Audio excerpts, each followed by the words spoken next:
Ah, San Diego, a beautiful city with breathtaking sandy beaches and sunshine.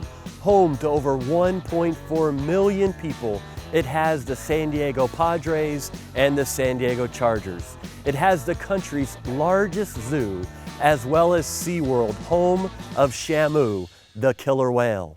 But beyond the beauty and abundance of entertainment choices lies an incredible opportunity to offer help and hope that comes through a relationship with Jesus.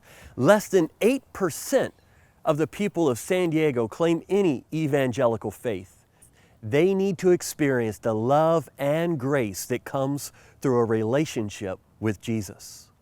Over 1.2 million people in the city itself and over 3.2 million people in the county are unaware of God's amazing love. They need to connect with a faith community, a church that will help them discover and develop God's calling on their lives.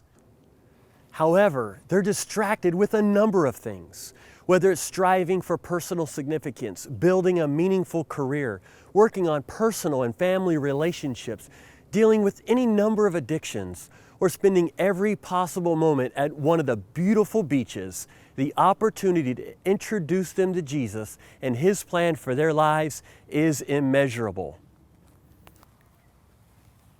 But we're not going to plant a church in San Diego just because of the beautiful community.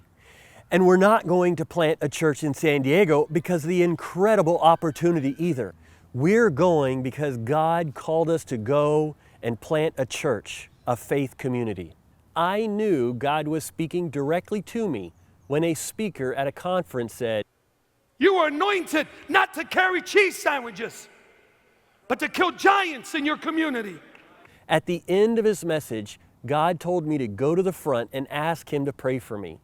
So I pushed through the crowd to get to the front. As He laid His hands on me and prayed, I felt God say, "John, you will plant a church. It will be in San Diego." We're going to follow God's call. We want to obey, just as Abraham did, and he experienced God's favor and blessing. We certainly don't want to disobey like Jonah did. Remember what happened to him? We want to focus specifically on the thousands and thousands of people that are unaware of God's amazing love and calling on their lives. Studies show that the average new church gains 60 to 80% of its new members from those who aren't attending any church. The name of this faith community will be The Shift Church. We will inspire and challenge people to make a shift in their lives. We want to help them make a shift towards living out God's purpose for their lives. It's also a shift from looking out for one's own interest to serving others. Just as we are taking a step of faith to plant The Shift in San Diego, will you take a step of faith and give a generous financial gift to turn this dream into a reality? Our goal is to raise $250,000 that will facilitate planting The Shift. This will enable us to live among and serve the people of San Diego. It will help us purchase needed equipment and supplies, and it will provide for a variety of outreaches and events. Thank you. I appreciate your prayers and your financial support.